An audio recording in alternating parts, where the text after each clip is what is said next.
우리 함께 인사하겠습니다. 사랑합니다. 사랑합니다. 네. 제가 참 좋아했던 드라마가 있는데요. 목사가 드라마 볼 시간이 어디냐 싶으시겠지만 저는 드라마를 보면서 위로를 종종 받습니다. 예전에 봤던 드라마 중에요, 제가 한석규라는 배우를 참 좋아하는데 낭만 닥터 김사부라는 드라마가 있었습니다. 제목에요, 낭만이 들어가서 이 드라마가 도대체 낭만을 뭐라고 얘기하려고 하나 주의 깊게 봤던 기억이 나는데요, 제가 그 드라마를 보면서 이 드라마가 낭만을 이렇게 보여주는 것 같더라고요. 낭만은 인생에서 경험되는 수많은 일들 속에서 사람을 더 존중하고 사람과 생명을 우선적으로 생각하는 그 가치를 실현하는 그 순간에 경험되는 것이 낭만이다 라고 그 드라마에서 보여주는 것 같았습니다. 그래서 제가 그 드라마의 한 대사를 여러분들과 함께 좀 나누고 싶은데요, 길어요. 그래서 제가 연습을 좀 해봤거든요. 한석규 씨처럼 어떻게 해봐야 되나 연습해봤는데 그건 안 될 것 같고요. 그냥 같이 한번 여러분 눈으로 한번 보십시오. 제가 한번 읽어보겠습니다. 지금 당장은 손해보는 것 같은 그런 선택들이 있습니다. 살면서 부닥치게 될 수많은 중요한 선택의 갈림길에서 과연 뭘 기준으로 앞으로 나아가야 하나 생각해보면 많은 사람들은 득실을 따져보고 자기한테 손해나지 않는 길을 선택하겠지만 혹여 마음속에 부끄러움이 있다면은 그거 외면하지 말아야지요. 아무리 험하고 미련한 길이라고 해도 떳떳하고 당당한 길로 나아가는 게 맞습니다. 저도 모르게요, 이 대사를 보면서 아멘 했습니다. 네. 혹여 마음에 부끄러움이 있다면은 그거 외면하지는 말아야지요. 이 드라마에서 이런 얘기를 하는데요, 저는 이게 예수님의 말씀인가 싶었습니다. 아무리 험하고 미련한 길이라고 해도 떳떳하고 당당한 길로 나아가는 게 맞습니다. 제가 이 대사를 통해서 위로받은 것은요, 인생을 살아오면서 습득한 지식들을 가지고 선악을 분별하여 지각 있게 사용하는 모습을 보여준다면 이런 모습이겠구나 싶었기 때문입니다. 그리스도인으로서의 그 의미가 좀 남다르게 다가왔습니다. 그리스도인들이 아무리 험하고 미련해 보여도 떳떳하고 당당한 길, 마음에 부끄러움이 없는 길, 예수의 길로 나아가는 게 맞다고 믿는다면 우리 이런 신앙을 어떻게 우리 삶 속에 적용할 수 있을까? 낭만 닥터 김사부는 드라마인데요, 이 드라마를 보다가 진짜 의사 한 분이 생각이 났습니다. 그럼 혹시 복음병원이라고 들어보셨습니까? 복음병원, 부산에 있는 지금 이제 고신대학병원이 되었는데요, 이 병원의 설립자가 장기려 박사님이라고 합니다. 장기려 박사님. 제가 이 복음진료소가 처음 시작됐던 내용도 찾아보니까요, 1951년 6월에 천막을 짓고 시작했답니다. 복음진료소. 그 1951년이면 시기가 어떻습니까? 워낙 가난하고 먹을 게 없으니 한 세 분이서, 장기려 박사님과 한 두 분이 더해서 세 분이서 천막을 짓고 복음진료소를 시작하셨다는 거예요. 그런데 그때 너무나 가난한 사람들이 많아서 진료비도 내지도 못한 사람들이 너무나 많았답니다. 그래서 한 일화를 들어보니까 이런 일화가 있습니다. 어떤 환자에게 처방전을 써주셨는데 뭐라고 써주셨냐면 생닭 2마리 값을 내주세요 라고 처방전을 쓰셨답니다.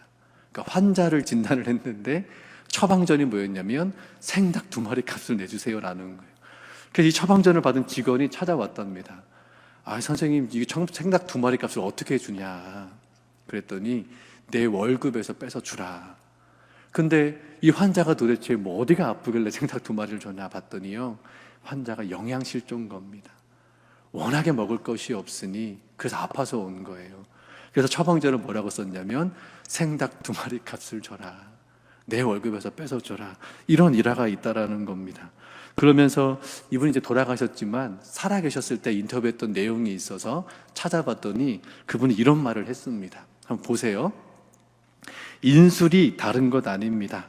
자기 눈앞에 나타난 불쌍히 여길 것을 불쌍히 여길 수 있는 사람이 인술하는 사람이에요. 누구나가 다 사람이라면 가지고 있는 거예요. 다만 하는가 안 하는가 그것의 차이지 인술할 마음은 다 가지고 있습니다. 이렇게 말씀하셨답니다. 나중에 이게 병원이 좀 커졌는데 그때도 여전히 가난해서 병원비를 못 내는 사람들이 있어서 이렇게 좀 경찰이 올 것 같고 좀 문제가 생길 것 같으니까 이 장기려 박사님이 병원 뒷문을 몰래 열어놨답니다. 이렇게 도망가라고. 이렇게 인술에 대해서 표현하시고 살았던 분이 계셨는데요. 제가 드라마로 본 낭만 닥터 김사부라는 그 대사와 이 복음병원의 장기려 박사를 보면서요, 한 가지 깨닫게 된 것은요, 신앙생활을 하면서 얻은 지식이 있다면 그거 지각 있게 사용할 수 있어야 된다는 것을 배웠습니다. 신앙생활을 하면서 얻은 지식을 가지고 지각 있게 사용할 수 있는 방법을 우리도 배워야 되는구나라는 걸 깨달았습니다. 혹시 이 모습이 PPT에 있을까요? 대사가 있을까요? 제가 지금 말씀드린 PPT가 다음 내용입니다. 같이 한번 읽어보겠습니다. 신앙생활을 하면서 얻은 지식을 가지고 지각 있게 사용하는 방법을 배워야 합니다. 오늘 한국교회의 성도들의 모습을 보면서 마음에 부끄러움이 있다면 그거 외면하지 않으며, 그 부끄러운 마음을 외면하지 않으며 아무리 험하고 미련한 길이라 해도 예수님의 마음으로 떳떳하고 당당한 길로 나아가는 게 맞다고 여기며 살아가고 있는지, 신앙생활을 하면서 얻은 그 하나님을 아는 지식을 가지고 지각 있게 사용하며 하나님의 위로와 감동을 세상에 보여주며 그렇게 복음의 삶을 살아가고 있는지 생각해 보게 되었습니다. 오늘 저희가 읽은 히브리서는요, 주후 80년에서 90년 사이에 유대인이면서 예수 그리스도를 믿는 유대인 그리스도인들에게 보내는 편지입니다. 그러니까 유대인인데 예수님을 하나님의 아들 그리스도 구원자로 믿는 사람들이 모여있는 교회 공동체를 히브리인들의 교회라고 해서 히브리서라고 보낸 거예요. 그런데 주후 80년, 90년이면 언제냐면 예수님이 돌아가시고 승천하신 후에 성령으로 초대교회가 시작되고 나서 한 50년 정도가 지난 때입니다. 그러니 얼마나 많은 핍박과 적들이 많았는지 모르는 그런 시기였습니다. 그런데 이 히브리 공동체가요, 교회 공동체가 주변의 많은 적들과 이런 핍박 상황 속에서 그들의 믿음이 약해지는 겁니다. 흔들리는 겁니다. 얼마나 흔들렸는지 이제는 자신들이 뭘 믿고 있는지도 모를 정도로 너무나 흔들려서 그 믿음을 잃어버릴 위기에까지 처하게 된 상황이 된 겁니다. 그래서 그 상황을 보는 이 믿음의 사도들이요, 이 교회 공동체를 격려하기 위해 편지를 쓴 겁니다. 히브리서 편지를 받는 교회 공동체가 처한 상황이 자신이 도대체 무엇을 믿고 있는지 확실하게 말할 자신이 없어서 믿음에서 떨어져 나갈 위기에 있으니 그들을 격려하여 믿음을 굳건하게 지켜갈 수 있도록 돕기 위해 이 편지를 보냈다라는 겁니다. 그래서 이들이 이런 상황에 처하게 된 이유가 무엇인지를 알려주는데요, 이들이 왜 이런 상황에 처하게 되었나, 많은 적들이 있고 힘듦이 있고 어려움이 있지만 스스로 우리가 도대체 뭘 믿고 있는지를 몰라서 믿음을 잃어버릴 위기에 처하게 된 이유가 뭔지를 들여다봤더니 이들이 그리스도의 도의 초보, 즉 신앙의 미숙함 때문에 이런 어려움을 겪는다라고 얘기해 주는 겁니다. 우리 히브리서 5장 12절 말씀을 같이 한번 보실 텐데요, 우리 함께 읽겠습니다. 때가 오래되었으므로 너희가 마땅히 선생이 되었을 터인데 너희가 다시 하나님의 말씀의 초보에 대하여 누구에게서 가르침을 받아야 할 처지이니 단단한 음식을 못 먹고 젖이나 먹어야 할 자가 되었도다. 때가 오래되었으므로, 그럼 예수님을 믿는 신앙이 흐를수록, 그 시간이 지나갈수록 점점 더 하나님을 아는 지식도 자라가야 되는데 잘하지 못했다는 거예요. 처음 신앙을 시작할 때는요, 여러분 아무리 교회에 와서 예배를 드리고 말씀을 듣고 성경을 읽어도 무슨 말인지 모르는 게 당연합니다. 그때는 이해가 어려운 것이 당연하지요. 어린 아기들이 젖병으로 젖을 먹는 게 당연하듯이 당연한 겁니다. 그런데 때가 오래되었으므로, 시간이 오래 흘러서 어린아이가 이제는 좀 장성한 어른이 될 만큼의 시간이 흘렀음에도 불구하고 여전히 그 말씀의 초보에 머물러 있다면, 어린아이가 젖병을 물고 있는 것은 당연하지만 40대, 50대가 되어서도 여전히 젖병을 물고 있다면, 여러분 그 자라지 못한 아이의 모습을 본다면 얼마나 안타깝겠습니까? 그런데 그런 이유가 뭐냐면 그리스도의 도의 초보를 버리지 못했기 때문이다, 이렇게 얘기하는 겁니다. 요즘 우리 사회에서 사용하는 말 중에 이런 말들이 있습니다. 뭔가를 처음 배우는 사람들에게 그 어린이라는 말을 붙이거든요. 예를 들어서 테니스를 처음 배우는 초보자에게는 뭐라고 붙이냐면 테니스 어린이를 붙여서 테린이 뭐 이런 식으로 붙입니다. 여러분, 초보 단계에 있는 사람을요 이렇게 어린이로 표현한 것이죠. 왜 어린이로 표현했을까요? 어린아이의 특징이 미숙함에 있기 때문입니다. 미숙함, 잘 모르니까, 잘 못하니까 초보야, 어리니까 미숙해. 그런데 여러분, 어린이는 미숙한 단계에 있지만 영원히 미숙한 채로 남아있지는 않습니다. 왜요? 그 아이들이 계속 배우고 자라나는 과정을 갖추면서 지식을 갖추고 경험을 얻어 지각을 사용하는 성숙한 경지에 이르게 되기 때문이죠. 그래서 어린이라고 표현할 때는요, 미숙함이라는 의미도 있지만 동시에 성장함이라는 의미도 있는 겁니다. 히브리서 본문은요, 초보의 의미를 어린아이처럼 왜 이렇게 미숙한 채로 있는 거야 라고 자각을 하게 하면서도 동시에 성장함이라는 의미를 매우 중요하게 알려주고 있습니다. 여러분, 성장은요 자연이 가진 생명의 특징입니다. 생명이 있는 곳에는 항상 성장이 있고 발전이 있습니다. 요즘 우리 가을 단풍 예쁘게 물들지 않았습니까? 여러분, 가을을 아름답게 수놓은 나무들의 모습은요 생명의 발전과 성장을 보여주는 모습입니다. 아무것도 없었던 나무에 싹이 피고 꽃이 피고 그 생명이 자라서 결국엔 단풍, 열매, 낙엽이 되어지는 모습은 성장과 발전의 증거이죠. 생명을 가지면 자라나게 되어 있습니다. 그런데요, 이 생명이라는 것은요 그리스도인들의 특징이기도 합니다. 왜요? 예수님의 생명을 우리에게 주셨기 때문에. 우리 안에 예수님께서 십자가에서 죽으시고 다시 살아나신 부활의 생명을 주셨기 때문입니다. 그래서 우리 안에 예수의 생명은 우리로 하여금 그리스도 예수를 아는 지식이 자라가도록 성장시켜 가시는 거예요. 그 예수의 생명이 말씀에 대한 사모함을 일으켜주시고, 말씀을 읽을 때 성령께서 깨닫게 하시고, 그 말씀이 깨달아짐으로 삶이 되게 하심으로 점점 그리스도를 아는 지식에 자라가는, 그래서 그리스도를 아는 그 지식이 삶 속에 지각 있게 사용되어지게 하심으로 우리로 하여금 하나님을 통해 배운 것들을 세상 가운데 지각 있게 사용하며 하나님의 위로와 감동을 통해 복음의 삶을 살아가고, 그로 인하여 나를 통해 다른 이들이 하나님의 구원을 받는 삶을 살게 하는 겁니다. 그리스도의 생명이 우리를 그렇게 성장시켜 가는 것이죠. 그러나 때가 오래되어 성장했을 것을 기대했는데도 성장하지 못하고, 자신이 무엇을 믿고 있는지 확실하게 말할 자신이 없고 믿음에서 떨어져 나갈 위험에 빠지게 되는 이유는 우리가 사실 하나님의 말씀을 구분해내는 기준이 뚜렷하지 않기 때문입니다.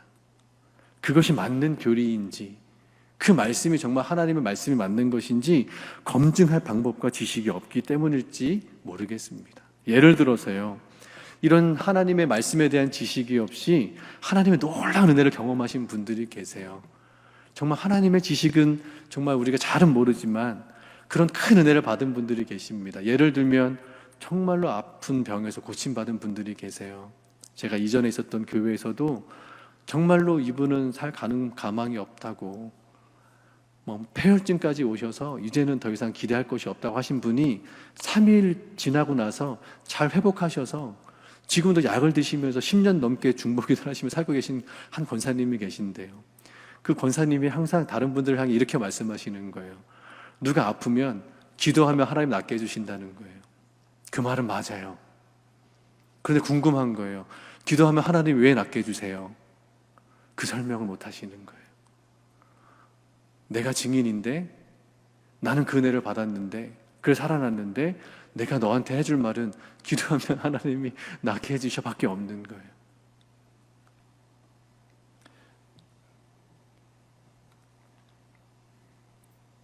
하나님이 도와주신다는 것이, 어떻게 하나님은 우리를 도와주시는지 말씀을 통해 설명해 줄 수가 없어요.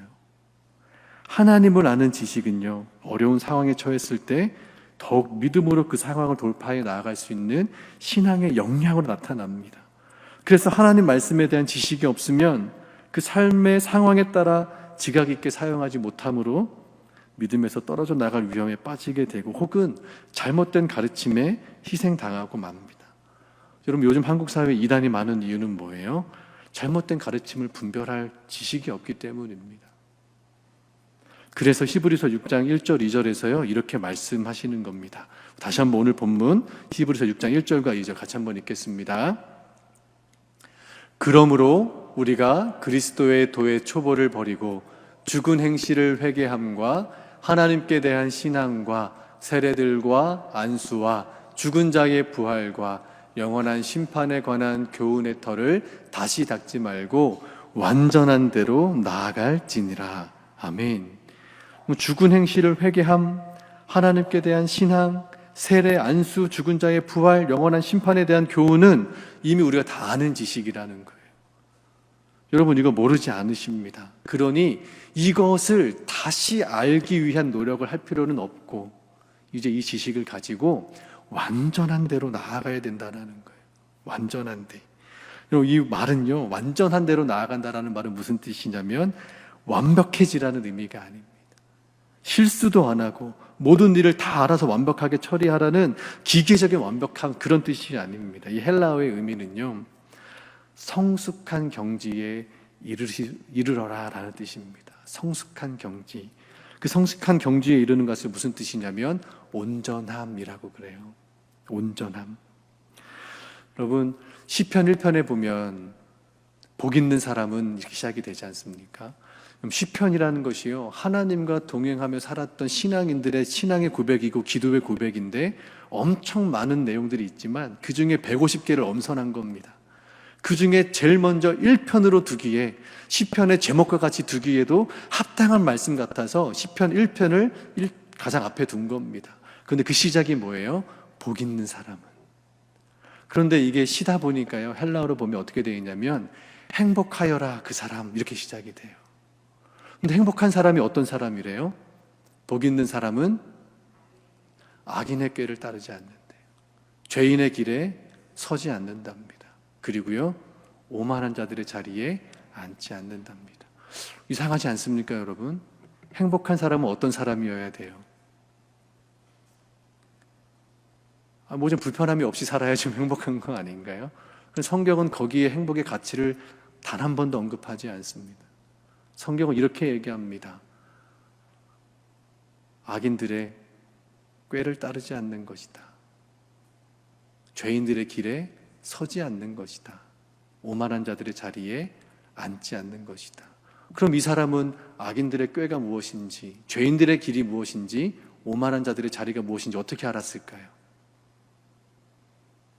시편 1편 2절이요. 시작. 오직 여호와의 율법을 즐거워하여 주야로 묵상하는 자로다.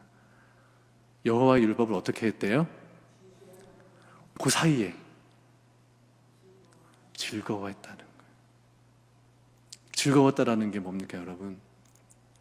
여러분, 기분 좋으면 어떻게 하세요?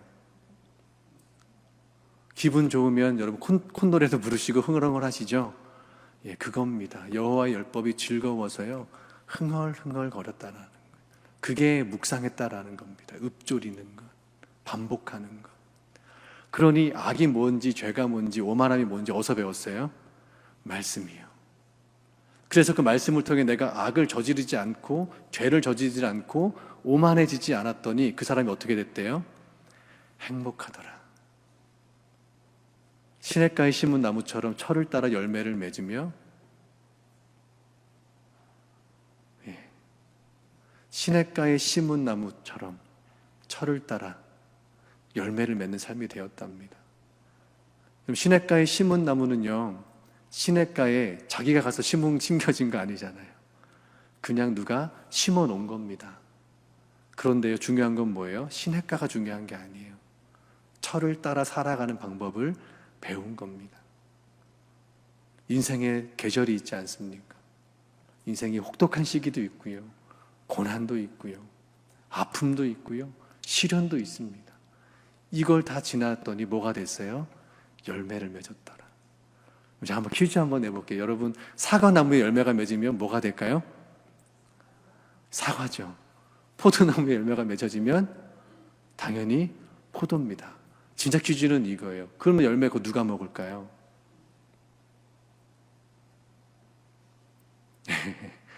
네, 다른 사람이 먹습니다. 중요한 건 뭐예요? 열매는 그 열매를 맺은 나무가 먹는 게 아니에요. 열매는 누가 먹는 거예요? 다른 사람이 먹어요. 그러니 내가 정말로 복 있는 사람, 행복한 사람, 온전한 사람이 되었다라는 걸 누굴 통해 알 수 있을까요? 내 주변의 사람들이 나와 함께 있을 때, 그리스도 안에서의 평안과 은혜를 느낄 때 내가 그 열매를 맺은 사람이 되는 겁니다. 오늘 성경에서 말하는 온전함에 이르라는 것은요, 그런 신앙을 말하는 거예요. 하나님의 말씀의 지식으로 채워서 스스로를 악하지 않게, 스스로를 죄 가운데 처하지 않게, 오만하지 않게 스스로를 지켜낼 수 있는 힘을 가진 사람. 그래서요, 우리가 온전해지면 그 온전함이, 우리가 믿는 믿음이 무엇인지, 믿는 대상이 무엇인지를 알게 되면 그것이 우리로 하여금 삶에 지각 있게 사용되어지므로 복음의 삶을 기꺼이 살게 하신다라는 겁니다. 그러면 우리가 필요한 게 뭐겠습니까? 성숙한 경지에 온전함에 이르기 위해서는요, 여러분, 이것이 정말 필요합니다. 성숙을 위한 헌신이 필요합니다. 성장해가는 그 시간을 드리고 그 시간을 만들어가는 헌신이 필요한데요, 이 성숙을 위해 헌신하는 것은요, 두 가지 측면에서 이루어집니다. 첫 번째는 개인의 영적 성장을 위한 헌신이고요, 두 번째는 공동체를 통한 관계적 성장을 위한 헌신이 필요합니다. 먼저 개인의 영적 성장을 위한 헌신에 대한 내용을 좀 말씀드리면요, 개인의 영적 성장의 궁극적인 목표는요, 인격의 온전함을 이루는 데 있습니다. 그럼 이런 얘기를 들으시면 어떠실 것 같으세요? 저 사람 신앙은 좋은데 성격은 좀 그래. 맞는 말일까요? 그런데 반대로요, 저 사람 성격은 좋은데 아직 신앙은 없어. 이 말은 어떻게 들리세요? 마틴 로이드 존슨 목사님이란 분이요, 우리가 어떤 상황이나 갈등이 발생했을 때 어떻게 반응하느냐 하는 것만큼 자신을 검증하는데 좋은 방법은 없다고 말합니다. 평소에는 정말 좋은 신앙인 같은데요, 상황이 악화되면 완전히 무너지는 사람들이 있다는 거예요. 갈등이 생겼을 때, 상황이 나빠졌을 때, 혹은 병들었을 때, 혹은 죽음이 임박했을 때, 그때 반응하는 자신의 모습을 보면 자기가 지금 어떤 신앙의 모습을 살고 있는지 검증할 수 있다는 겁니다. 예를 들어서 믿음 밖에 있는, 우리가 정말 믿음이 없는 사람과 정말 믿음이 있는 성도가 똑같은 시련을 겪는다고 생각할 때요, 그들과 다른 게 반응하지 못한다면 우리가 믿는 그리스도, 그 진리에 대해서 말한들 무슨 소용이 있겠습니까? 그들과 다른 나는 그래도 교회 다니는 사람이라고 말하는 것이 어떤 소용이 있겠습니까? 똑같은 시련 앞에 그들과 다르게 반응하지 못한다면 어떻게 우리가 복음을 가진 사람이라고 말할 수 있겠냐라는 것이죠. 오히려 반대의 상황이 벌어지겠죠. 복음에 합당한 삶이라는 기준에 못 미치는 그런 신앙의 모습을 드러낸 것뿐만 아니라 하나님과 그리스도 예수의 이름을 욕되게 하는 일들이 벌어지고 마는 것이죠. 그럼 개인의 영적 성장, 그런 영성을 성장시키기 위해 헌신하는 성도에게는 어떤 모습이 보여질까요? 제가 이전에 있던 교회에서 이렇게 피택 되신 분들을 한 6개월 동안 훈련한 적이 있습니다. 장로 피택, 권사 피택, 안수집사로 피택 되신 분이 한 19분, 20분 되셨는데요, 6개월 동안의 훈련을 거쳤습니다. 그래서 그분들하고 훈련하면서 이런 질문을 드렸어요. 자신의 인생에 대하여 책을 쓴다면 그 책의 제목을 뭐라고 짓고 싶으십니까? 이렇게 물어봤습니다. 그러니까 어느 한 분이 이렇게 대답하셨어요. 나에게 주어진 이 많은 고난을 어떻게 감당할 수 있었나? 이게 본인의 책 제목이라는 거예요. 나에게 주어진 이 많은 고난을 어떻게 감당할 수 있었나. 그분의 삶을 제가 소개해 드릴 수는 없지만 정말 상상할 수 없는 일들을 많이 겪으신 분이십니다. 그런데 삶에 이렇게 많은 고난이 있었는데 그 고난이 나에게 주어진 것이라고 고백하신 거예요. 처음에는 못 그러셨겠죠. 그런데 이 고난을 하나님이 나에게 주어 주셨기 때문에 내 삶에 이런 고난이 있었지만 그럼에도 불구하고 감당케 하셨습니다라고 고백한 겁니다.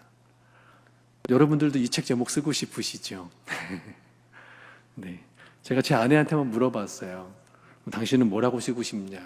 그랬더니 제 아내가 이렇게 얘기했습니다. 결혼할 때 내 마음은 내 마음이 아니었네. 네, 지금도 계속 쓰고 있는 중이랍니다. 빌립보서 1장 29절 말씀 한번 보실 텐데요. 빌립보서 1장 29절 같이 읽겠습니다. 그리스도를 위하여 너희에게 은혜를 주신 것은 다만 그를 믿을 뿐 아니라 또한 그를 위하여 고난도 받게 하려 하심이라. 여러분, 젖을 먹는 어린아이 같은 미숙한 신앙에 머물지 않고 단단한 음식을 먹는 신앙으로 성숙해졌다는 것은요, 은혜만이 아니라 고난도 주셨다는 것을 받아들이는 힘이 생겼다는 거예요. 고난을 받아들이고 살아내는 모든 과정을 삶의 토대로 쌓아서 또 올리고 또 고난이 오면 그것을 또 쌓아 올려서 그 과정을 통해 고난의 한계를 넘어서서 살아가는 것이 성숙한 신앙으로 가는 과정인 것을 깨달은 것이죠. 이렇게 말씀드리면 우리 안에 이런 좀 불편함이 있습니다. 뭐 나보다 고난을 많이 받은 사람도 있겠어라고요. 우리 안에 고난을 비교하고 싶은 마음이 있어요. 근데 여러분, 고난은 비교하는 거 아닙니다. 각자의 고난은 각자의 고난대로 아프고 힘든 거예요. 다만 우리가 나에게 주어진 고난을 통해 믿음을 잃어버릴 위험에 처해지는 않은지를 돌아보고 내 신앙이 그래서 더 성숙해져 가고 있는지를 살펴봐야 합니다. 그래서 영적 성숙을 위해 헌신한 성도는요, 고난을 하나님의 뜻 가운데서 이해하려고 합니다. 하나님을 알아갈수록 은혜가 아니라 고난을 받는 삶이라는 것을 발견하게 됩니다. 예수님의 은혜가요, 십자가를 통해 우리에게 흘러왔죠. 십자가는 고난입니다. 그러나 이 십자가가 있을 때, 이 고난이 있을 때 우리 자아가 죽고 다시 예수의 생명으로 영적으로 다시 살아나게 되는 것이죠. 그래서 고난이 은혜이고 이 은혜는 고난과 함께 오는 겁니다. 개인의 영적 성장은요, 고난 그 자체는 힘들고 버거운 것이지만 이것을 통해서 하나님께서 이루시기 원하시는 목적을 이뤄갈 것을 소망하는 사람이고 그것을 견뎌감으로 이루어가는 신앙에 이른다라는 것입니다. 그런가 하면요, 두 번째로는 공동체를 통한 관계적 성장을 위한 헌신이 필요한데요, 세 가지가 필요해요. 첫 번째는 예배에 대한 헌신이고요, 두 번째는 경건의 시간에 대한 헌신이고, 세 번째는 소그룹에 대한 헌신입니다. 짧게만 설명을 드릴게요. 그리스도인들에게 예배는요, 신앙의 중심입니다.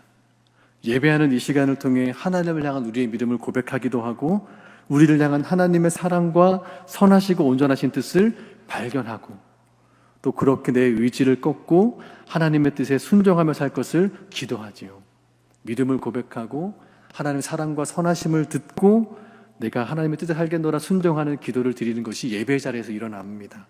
이 시간을 통해 성도가 성장하는데요, 이 성도의 성장의 과정을 성화라고 합니다. 저희가 목장 모임 교재로 사용하고 있는 책이요, 다시 만나는 교회라는 책인데요, 이 책을 쓰신 박영원 목사님이요, 성화에 대해서 이렇게 설명하셨어요. 성화는 하나님께 예배하기에 합당한 사람이 되어가는 것입니다.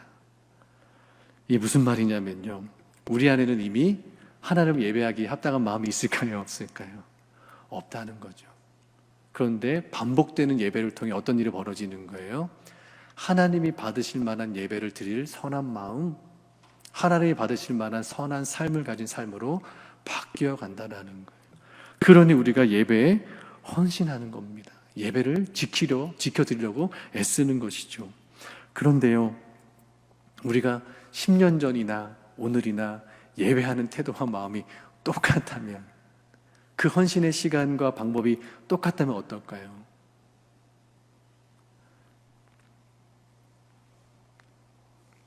그래서 우리가 예배에 대한 헌신이 필요합니다. 공동체와 함께 예배를 드릴 때 그 성화의 과정을 통해서 우리가 하나님께 온전히 예배할 수 있는 예배자로 성숙해져 가는 것이죠. 그런가 하면 두 번째는요, 경건의 시간에 대한 헌신입니다. 여러분, 경건의 시간이 뭐예요? 말씀과 기도예요. 말씀과 기도.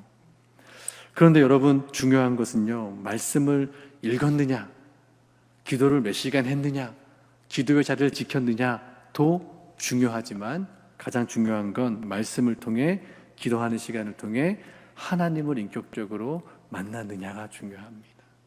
그러니까 하나님을 인격적으로 만났다라는 건 무슨 뜻이에요?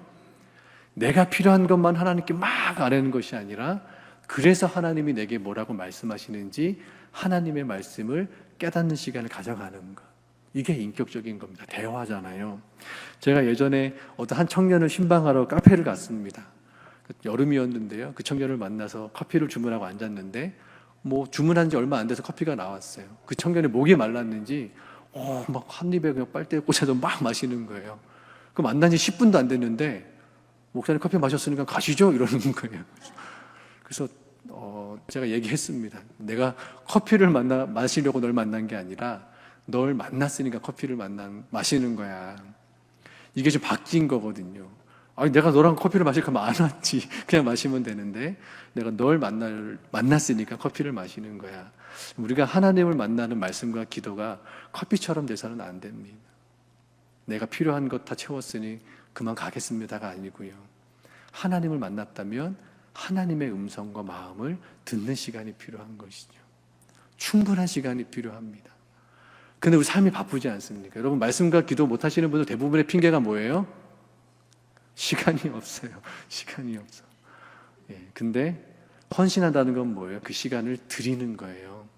하나님, 내가 일단 멈춰 말씀 앞에 머무르겠습니다. 말씀하십시오. 그런데 제가 이걸 공동체를 통한 관계의 성장을 위한 헌신이라고 말씀드렸잖아요. 그럼 이게 공동체를 통해서 오는 건 뭐냐면 교회에서 하는 성경 공부, 신앙 강좌, 이런 모임들을 통해서 우리가 함께 관계적 성장이 이루어져 가는 겁니다. 그러니 오늘도 성경 아카데미를 한다고 하네, 하나 보네, 했나 보네로 끝나시면 안 되고요. 그러면 나는 여기에 어떻게 헌신할 것인가가 필요하다라는 거예요. 세 번째는요, 소그룹인데요. 초대교회 대부분은요, 가정에서 모인 가정교회 형태였습니다. 건물이 없었죠. 초대교회는 다 가정에서 모였습니다. 가정에서 모여서 하나님 나라를 꿈꾸며 예수님의 말씀과 사역에 비추어 자신들의 삶을 가꾸고 나누며 함께 신앙을 세워갔던 겁니다. 그러니 지금 우리 교회에서 이 가정에서 모이는 교회 형태가 우리 교회에서는 어떤 모습으로 되어 있냐면 그게 목장이고 구역인 거예요. 그러니 구역에서 모였을 때 뭐 하는 거예요?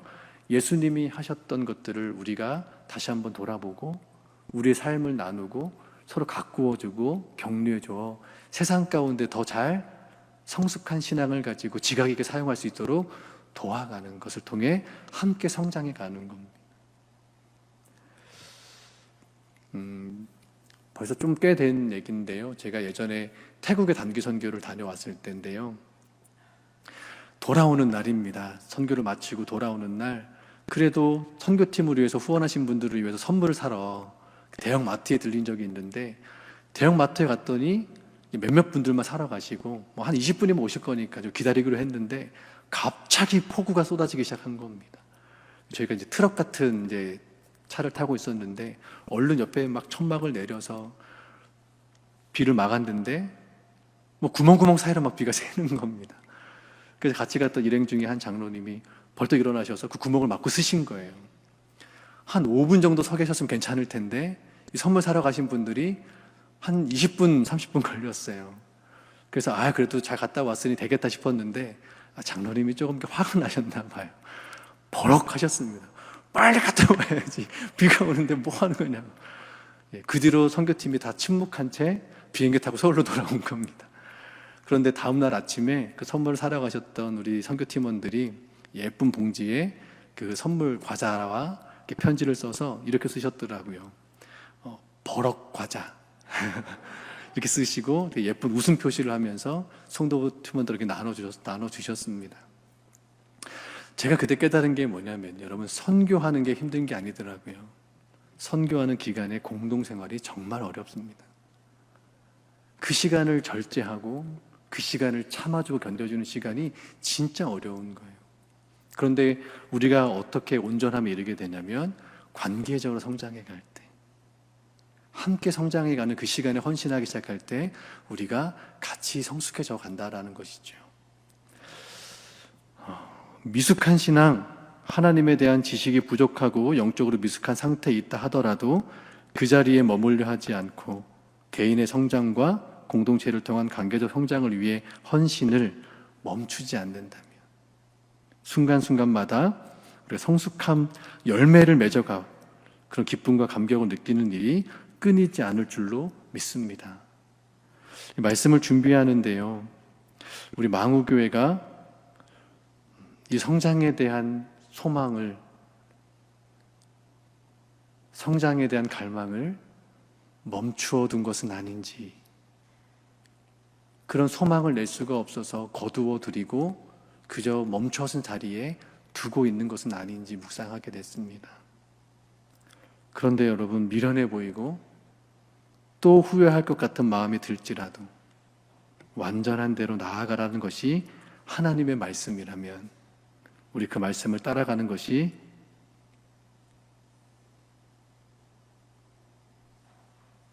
맞겠지요. 혹여 우리 마음에 부끄러움이 있는 선택을 하고 싶은 순간이 있을 때 성숙을 위한 헌신의 길, 떳떳하고 당당한 길로 나아가는 것이 성경의 가르침이라면 우리 그 길로 가는 것이 맞을 겁니다.